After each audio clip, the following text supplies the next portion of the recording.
आल्यानंतर मग त्यांनी या संपूर्ण किल्ल्याची बांधकाम रचना वगैरे सगळं त्यांनी स्वतः डिसाईड केलं, स्वतः त्याच्यावरती प्रयत्न केला कशा प्रकारे करावं. शिवाजी महाराजांनी त्यांना असं काही सांगितलं नाही की तू असंच कर, तू तसंच कर, तुला ज्या प्रकारे करायचं आहे त्या प्रकारे कर, पण किल्ला भक्कम आणि एकदम मजबूत झाला पाहिजे बरोबर. असं त्यांना सांगितलं. वर्ष होऊन गेली किल्ल्याला तरी तो अजून भक्कम स्थितीत आपल्याला उभा असलेला दिसतो. रायगड किल्ल्याचं वेगळं महत्व काय असं शिवाजी महाराज? रायगड किल्ल्याचं वेगळं महत्व म्हणजे जेव्हा हा किल्ला बांधला तेव्हा छत्रपती शिवाजी महाराजांनी या किल्ल्याला राजधानीच्या स्वरूपामध्ये वापरण्याचा महत्वाचं जे वापरण्यासाठी त्यांनी उपयोगात आणला हे त्याचं एक विशेष महत्व आहे. पहिल्यांदा राजधानी राजगड होती, ती राजगडची रायगड करून महाराजांनी हिंदवी स्वराज्याची पाया भक्कम केला आणि हिंदवी स्वराज्य वाढवण्याचं या ठिकाणी काम केलं. तर या किल्ल्यामध्ये तू म्हणजे आम्हाला जे रायगड किल्ल्यावरती जे स्थान आहे ते आम्हाला दाखवू शकतोस का? जरा दाखवतोस का आम्हाला? सर्वप्रथम रायगड किल्ल्याला जर आपल्याला जायचं असेल तर ही आहे रायगड किल्ल्याची दक्षिणेची बाजू आणि ही आहे उत्तरेची बाजू. तर इकडून आपल्याला म्हणजे दक्षिणेच्या बाजूने जर तुम्ही गेला तर तुम्हाला असं फिरून जावं लागतं किल्ल्याच्या आत जाण्यासाठी. किल्ल्याचा जो प्रथम दरवाजा आहे तो आहे चित्त दरवाजा. चित्त दरवाजा हा किल्ल्याचा पहिला दरवाजा आहे ज्यातून तुम्ही आतमध्ये प्रवेश करू शकता. तर सध्या या दरवाजातून पायऱ्या अस्तित्वात नाही, म्हणजे थोड्याफार याच्या रस्ता त्या ठिकाणी बांधलेला आहे, म्हणजे जसा आता किल्ला आहे तसाच तो केलाय सत्ता. लोकांना जाण्यासाठी रस्ता बांधलेला आहे. पूर्वीच्या काळात इथून तिथपर्यंत ही भरपूर पायऱ्या होत होत्या, तर तो आता डांबरीकरण करण्यात. इथून जसं जसं तुम्ही पुढे जाल तसं तसं तो पालखी दरवाजा. आता ह्याला पालखी दरवाजा का म्हणतात तर यातून छत्रपती शिवाजी महाराजांच्या पालख्या जायच्या आणि पालख्या गेल्या की किल्ल्याचे जे भौगोलिक स्थान आहेत ती वाढत जायची, जास्तीत जास्त या बाजूला कल झुकला जायचा. म्हणून मग छत्रपती शिवाजी महाराजांच्या पालख्या यातून गेल्या आणि जास्तीत जास्त यातून जायच्या म्हणून त्याला पालखी दरवाजा नाव दिलं गेलं. तिथून आत गेला की एक बुरुज आहे, खूप लुढा बुरुज नावाचा एक बुरुज आहे. तो छत्रपती शिवाजी महाराजांनी त्याचं बांधकाम केलेलं आहे, त्यांच्या स्वतःच्या देखरेखीमध्ये बांधकाम करून घेतलेलं आहे महाराजांनी या ठिकाणी. तिथून त्यांनी जर आपण वरच्या दिशेने जसं जसं जात जाऊ तसं पायरी मार्ग आहे आणि इकडच्या बाजूला त्यांनी जे किल्ल्याचं बांधकाम आहे ते रचना स्पष्ट करण्यासाठी तसं बांधकाम केलेलं आहे. आता किल्ल्याचा महादरवाजा जो आहे तो गोमुख पद्धतीने केलेला आहे. या गोमुख पद्धतीने बांधकाम केल्यानं फायदा हा होतो की शत्रूने कितीही हल्ला करायचा प्रयत्न केला तरी तो शत्रू किल्ल्याच्या डायरेक्ट आत घुसू शकत नाही, त्याला आधी फिरून जावं लागतं. हे त्याचं एक वैशिष्ट्य आहे आणि याच वैशिष्ट्याच्या आधारावर त्यांनी हा महादरवाजा गोमुख पद्धतीने केलेला आहे. आता तिथून आत गेला की तुम्हाला दोन मार्ग मिळतात वेगवेगळे. एक आहे हिरकणी बुरुज आणि दुसरा आहे बालेकिल्ला. तर आधी आपण हिरकणी बुरुज जाणून घेऊया. तर हा जो हिरकणी बुरुज आहे हा बुरुज आधी याला हिरकणी बुरुज असं नाव नव्हतं. हिरकणी नावाची एक स्त्री होती जी पायथ्याखाली गावात राहायची आणि त्या स्त्रीनं तिचा दूध विकण्याचा धंदा होता. तर ती किल्ल्यावरती दररोज दूध विकायला यायची. या ठिकाणी ती किल्ल्यावरती दूध विकायची आणि सायंकाळी परत जायची. तिला एक लहान बाळ होतं. एक दिवशी काय झालं, हिरकणी नियमितप्रमाणे किल्ल्यावरती आली आणि किल्ल्यावरती आल्यानंतर तिनं संपूर्ण तिचं काम करून घेतलं. यायला जरा उशीर झालेला तिला, त्यामुळं मग तिचं जरा काम उशीर आटपलं आणि मग जेव्हा ती तिथून बाहेर जायला लागली तेव्हा किल्ल्याच्या महादरवाजाचे प्रवेशद्वार बंद झाले. आता किल्ल्याच्या महादरवाजाचे प्रवेशद्वार बंद झाले की कोणालाही त्या किल्ल्यामधून बाहेर जाण्याची परवानगी नाही, खुद्द छत्रपती शिवाजी महाराजांनाही सुद्धा नव्हती. असं त्यांनी या ठिकाणी सर्वांसाठी एक नियम असा निर्माण केला होता. तर तो नियम मुद्देर जर राखून पहारेकऱ्यांनी तिला जाऊन दिलं नाही, पण तिचं बाळ आजारी होतं आणि त्यामुळं मग तिला जाणं भाग होतं आणि मग ती हिरकणी एक किल्ल्याच्या एका टोकावरून एका बुरुजावरून तिला खाली जाण्याचा निर्धार केला आणि निर्णय घेतला आणि मग ती एका बुरुजावरून ती खाली गेली आणि तो बुरुज म्हणजे हा बुरुज हा हिरकणी बुरुज. तर जेव्हा छत्रपती शिवाजी महाराजांना ही गाथा कळाली तेव्हा त्यांनी हिरकणीला आपल्या दरबारामध्ये बोलवलं आणि तिचं कौतुक केलं की तू एक स्त्री असूनही असं या ठिकाणी कार्य केलेलं आहेस, तर या तुझ्या कार्याने मी खुश झालो म्हणून मी या बुरुजाचं नाव हिरकणी बुरुज असं नाव देतो. ही त्याच्या पराक्रमाचा विचार करून त्या बुरुजाला हिरकणी बुरुज म्हणून असं नाव देऊन त्याचा सत्कार स्वरूपामध्ये तिचं कौतुक केलं गेलं. आणि दुसऱ्या बाजूला आहे तो बालेकिल्ला.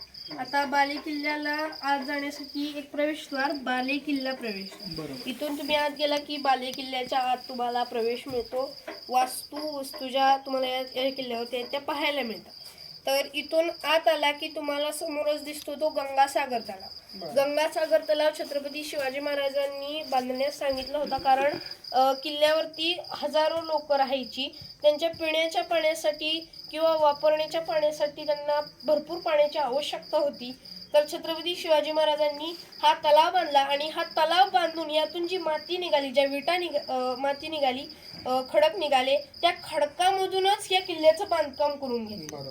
म्हणजे त्या गोष्टीचा त्यांनी योग्य प्रकारे वापर करून काटकसर कशी करावी ते आपल्याला छत्रपती शिवाजी महाराजांच्या काळापासून आपल्याला सांगत आलेलं आहे. मग ते पाणी वाचवा असेल किंवा आपली शेतजमीन वाचवा असेल, म्हणजे महाराजांनी जास्त खर्चाची बाजू न मांडता किल्ल्याचे साधन किल्ल्यामध्ये वापरून किल्ला भक्कम करून तयार केला. आता तिथून पुढे गेला तर तुम्हाला छत्रपती शिवाजी महाराजांचा राजदरबार.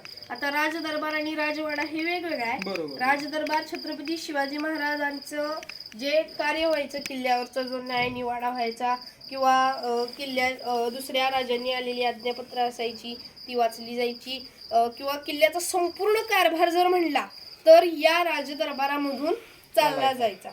आणि दुसरीकडे होता तो राजवाडा. राजवाडा म्हणजे जिथं लोक राहायची, राजे राहायचे, त्यांच्या राण्या राहायच्या, तो सगळा राजवाडा. त्याच्याच बाजूला नगारखान्यात तिथं वाद्य वाजवली जायची, तो नगारखाना आहे. छत्रपती शिवाजी महाराजांचा या किल्ल्यावरती एक भक्कम नगारखाना म्हणून तो ओळखला जायचा. तिथून पुढे दिसतो तर छत्रपती शिवाजी महाराजांचा एक पुतळा आहे. तर तो छत्रपती शिवाजी महाराजांचा पुतळा त्यांच्या मृत्यूनंतर त्या किल्ल्यावरती बांधण्यात आलेला आहे. म्हणजे तो आता ज्या किल्ल्याची प्रतिकृती आपल्याला पाहायला मिळते तीच तो प्रतिकृती साधलेली आहे. तर त्या किल्ल्यावरती आता आपल्याला छत्रपती शिवाजी महाराजांचा पुतळा उभारलेला दिसतो. तिथून पुढे गेले की शिरकाई देवीचं मंदिर आहे. या किल्ल्यावरती शिरकाई देवीचं जे मंदिर आहे ते या ठिकाणी किल्ल्याचं एक विशिष्ट प्रकारचं मंदिर म्हणून ओळखलं जातं. देवीचं मंदिर आहे ते. तिथून पुढे गेले की धर्मशाळा.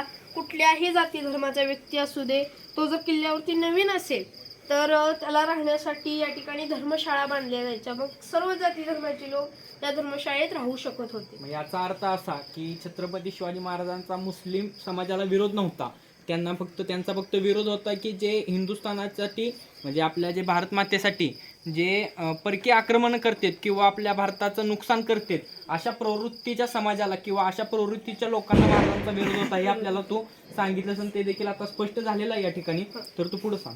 तिथून पुढे गेल्यानंतर आपल्याला दिसतो हत्ती तलाव. आता हत्ती तलाव म्हणजे छत्रपती शिवाजी महाराजांनी जेव्हा किल्ल्याची बांधकाम रचना जेव्हा चाललेली होती तेव्हा त्यांनी 2 छोटे हत्ती किल्ल्यावरती आणून ठेवलेले होते. तर आता ते दोन छोटे हत्ती आपल्याला राज्याभिषेकाच्या वेळी त्या कार्य करतात. तर त्यांच्या पिण्यासाठी एक स्वतंत्र छत्रपती शिवाजी महाराजांनी एक तलावाची निर्मिती या ठिकाणी केली होती, तो म्हणजे हत्ती तलाव. आणि तिथून पुढे गेलं की टकमक टोकाकडे जाण्यास मार्ग आहे. तर तिथं एक दारू कोठार आहे. तर दारू कोठार म्हणजे या रायगड किल्ल्यावरती इतक्या तोफा होत्या, कारण हा राजधानीचा किल्ला असल्यामुळे या ठिकाणी भरपूर आपल्याला तोफ किंवा दारूखाना जो आहे तो बघायला मिळतो. तर तो संपूर्ण त्याचा जो कोठार होता, त्याचं जे ठेवण्याची जागा होती ती संपूर्ण जागा त्या ठिकाणी स्पष्ट होते दारू कोठारामध्ये. तिथून पुढे गेलं की टकमक टोक. आता टकमक टोक छत्रपती शिवाजी महाराजांच्या काळातलं एक महत्त्वाचं स्थान मानलं जायचं. या किल्ल्यावरती किंवा या स्वराज्यावरती जे लोक या ठिकाणी आक्रमण करायचे, राजांच्या विरुद्ध जायचे किंवा त्यांच्या विरुद्ध जाणाऱ्या लोकांना छत्रपती शिवाजी महाराजांनी या टोकावरून खाली महाराजांच्या विरुद्ध जाणारे असावे किंवा आपल्या जे रयतेचं जे नुकसान करत होते किंवा रयतेचा पैसा हडपत होते तशा लोकांना महाराज तिथून टकमक टोकावरून ढकलून शिक्षा देत होते. या ठिकाणी ढकलून शिक्षा देत होते. पण इतिहासात असं कुठेही आपल्याला लिहिलेलं दिसत नाही की महाराजांनी आजवर एकाही व्यक्तीला यातून टाकून दिलेला आहे. त्यामुळे आपण हे सांगू शकत नाही की महाराज तशी शिक्षा देत होते. पण ही एक इतिहासातली माहिती आहे की ते तसं करत होते. आख्यायिका पिढ्याने पिढ्या ती चालत आलेली आहे की महाराज असे टाकत होते. तर तिथून पुढे आले की तुम्हाला दिसते हनुमान टाकी. हनुमानाच्या नावावर त्यांनी या किल्ल्यावरती एक टाकी बांधलेली होती. त्या टाकीमधून जे किल्ल्यावरती इतर कामं व्हायची ते या टाकीमधून व्हायची. तिथून पुढे आला हत्तीखाना. हत्तींच्या राहण्यासाठी त्यांनी एक स्वतंत्र जागेची निर्मिती केलेली होती. तर त्या स्वतंत्र जागेची निर्मिती त्या 2 हत्तींसाठी राहण्यासाठी केलेली होती, तो म्हणजे हत्तीखाना. ठीक आहे. आता या किल्ल्यावरचं एक मेन आकर्षण म्हणजे बाजारपेठ. रायगड किल्ल्याची बाजारपेठ ही इतकी मोठी होती कारण किल्ल्यावरती राहणारी असंख्य लोक होती, आजूबाजूच्या गावामधून येणारी असंख्य लोक होती. तर ती लोक या बाजारपेठेत आपलं सामान विकण्यासाठी यायची आणि किल्ल्यावरची सर्व जी लोक होती त्यांचा जो घरकाम असतं ते या बाजारपेठेमधून चालत असत. तर सगळ्या या किल्ल्यावरच्या लोकांसाठी एक महत्त्वाचं स्थान आपण म्हणू शकतो की बाजारपेठ होती. ही बाजारपेठ खूप मोठी आणि जुनी असली तरी आजही आपल्याला भक्कम स्थितीत उभा असलेली आजही त्या तशा स्वरूपामध्ये त्याचे जे अवशेष आहेत ते आपल्याला अजूनही पाहायला मिळतात त्या गडावरती. तर इकडे जे तू केले परदेशी प्रवासी वसा किंवा भवानी देवी, आता आपल्या सर्वांना माहित आहे की महाराज कधीही युद्धाला जाताना किंवा कधीही चांगल्या कामाला जाताना आई भवानी मातेचे दर्शन करण्यासाठी या मंदिरामध्ये जायचे आणि रोज त्यांची पूजा अर्चना करायचे. महाराज जेव्हा रायगडावरती होते तेव्हा त्या ठिकाणी भवानी देवीचं मंदिर सुद्धा तिथे केलेलं आहे आणि अशा प्रकारचा बोर्ड लावलेला आहे.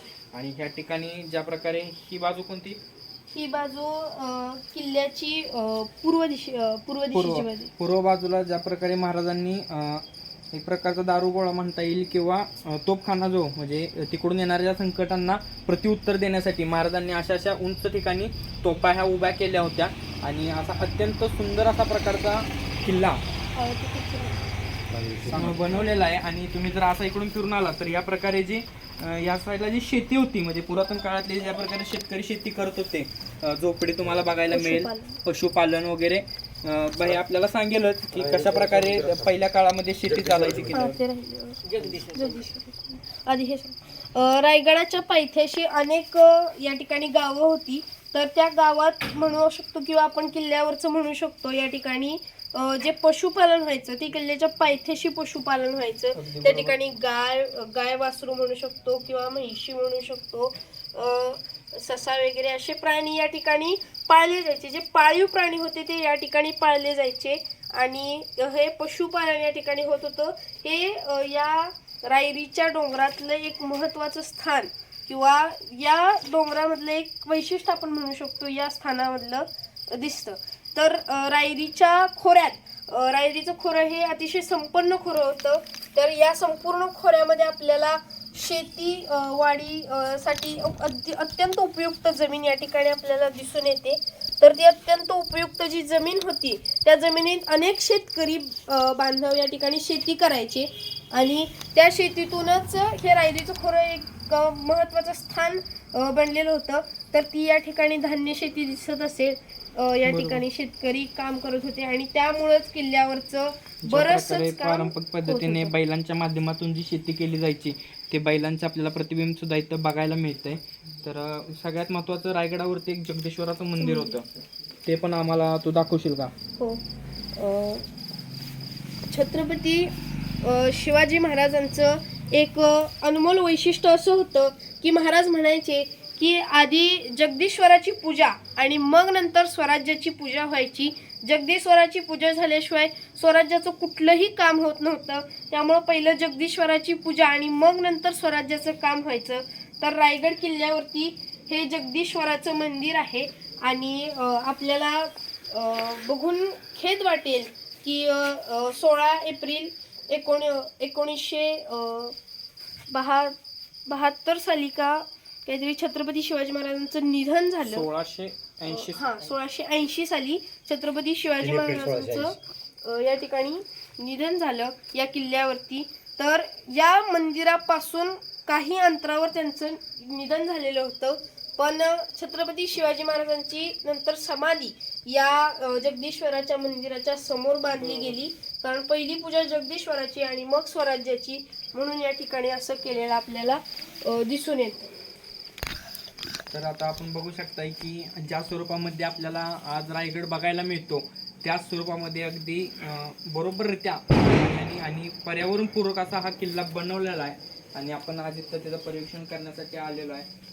जगदीश्वराच्या मंदिराचे असो किंवा ज्या प्रकारे रायगड किल्ल्यावरती पारंपरिक जी शेती चालली जायची आणि ज्या प्रकारे महाराजांच्या येण्याची व्यवस्था होती, ज्या प्रकारे त्या पुरातन काळामध्ये पायऱ्या होत्या, ते आपल्याला सखोल विश्लेषण दादानं दिलेलं आहे या ठिकाणी.